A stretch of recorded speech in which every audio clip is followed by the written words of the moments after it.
Bonjour, je suis Tintinuisar Wang, ingénieure pédagogique à l'UFR Lansade de l'Université de Lorraine.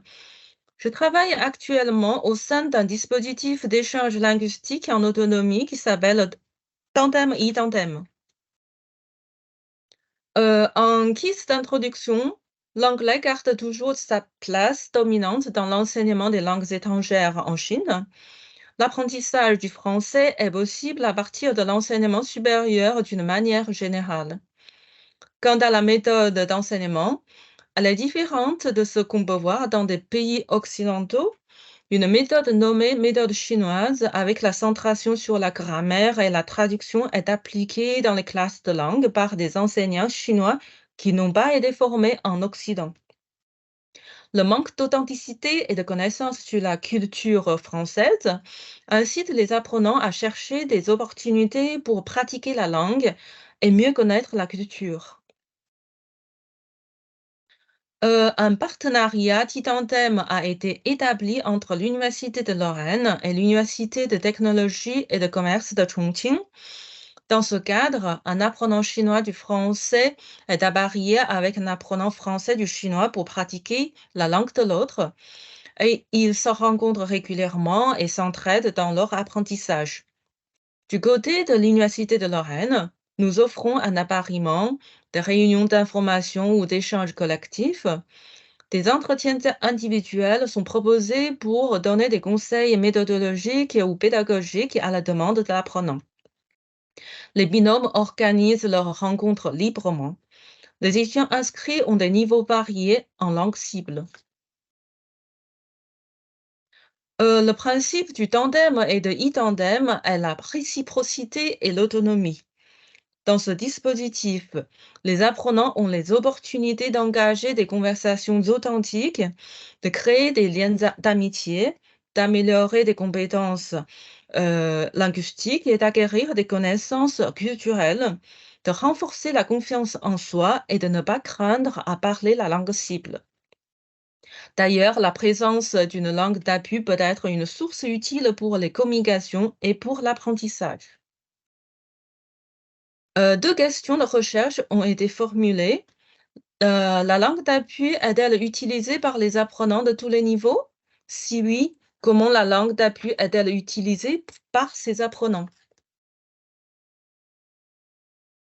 6 entretiens semi-directifs ont été réalisés. Les entretiens ont été conduits en chinois pour éviter toute difficulté d'expression des interviewés et tout malentendu. Les entretiens ont été ensuite transcrits et analysés selon le principe d'analyse de contenu thématique. Voici les profils des interviewés. Ce sont des niveaux langagiers autodéclarés. Les interviewés apprennent tous le français à l'université, contrairement à leurs partenaires français. Certains n'ont jamais eu de contact avec la langue chinoise. Les interviewés ont tous un niveau B en anglais. Les nombres de rencontres sont très variables. Dans le premier exemple, l'interviewé a un niveau A1 en français et son partenaire A0 en chinois. Les discussions ont été réalisées en français et en anglais. Dans le deuxième exemple, l'interviewé a également un niveau A1 en français, mais son partenaire a un peu de base en chinois. Les conversations ont été faites en français, chinois et anglais. Si nous regardons la fréquence d'utilisation des langues, dans le deuxième exemple, l'anglais est dominant dans les conversations avec 80%, alors que dans le premier exemple, la répartition entre le français et l'anglais est équilibrée car l'interviewé a utilisé un dictionnaire tout au long des conversations. Les activités abordées sont restreintes. Se présenter et du bavardage simple constituent les sujets de conversation, ce qui est normal pour le niveau A1. Dans le troisième exemple, l'interviewé a un niveau A2+ en français. L'anglais a été utilisé pour des explications linguistiques et la correction de devoirs entre les binômes. Dans le quatrième exemple, l'interviewé a un niveau B1. Néanmoins, les sujets de conversation ne correspondent pas à son niveau. mais l'utilisation de l'anglais est très occasionnelle en cas de difficulté pendant les conversations. Pour le cinquième exemple, quatre langues sont utilisées. L'interviewé a niveau B2 en français. L'utilisation de l'anglais est nulle pendant les conversations.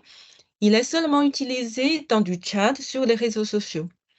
Dans le sixième exemple, l'interviewé a niveau B1 en français. L'anglais n'est pas du tout utilisé par les binômes. Les activités apportées sont variées et riches. Des activités linguistiques comme exposés ou discussions thématiques ont lieu entre les deux binômes. Les bénéfices ont été déclarés tant qu'au niveau linguistique qu'au niveau culturel.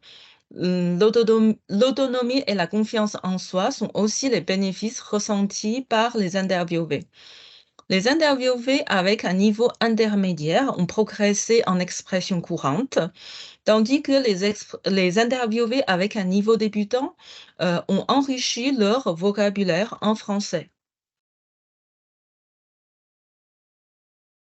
Ce tableau récapitule les utilisations des trois langues présentes pendant et entre les rencontres des binômes.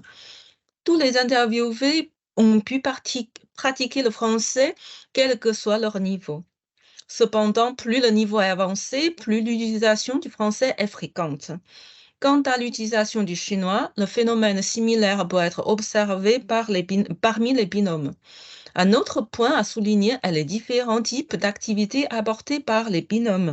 Des activités linguistiques variées semblent être possibles à partir du niveau A2, alors que des thèmes de discussion basiques comme se présenter ou bavarder sont plus courants au niveau A1.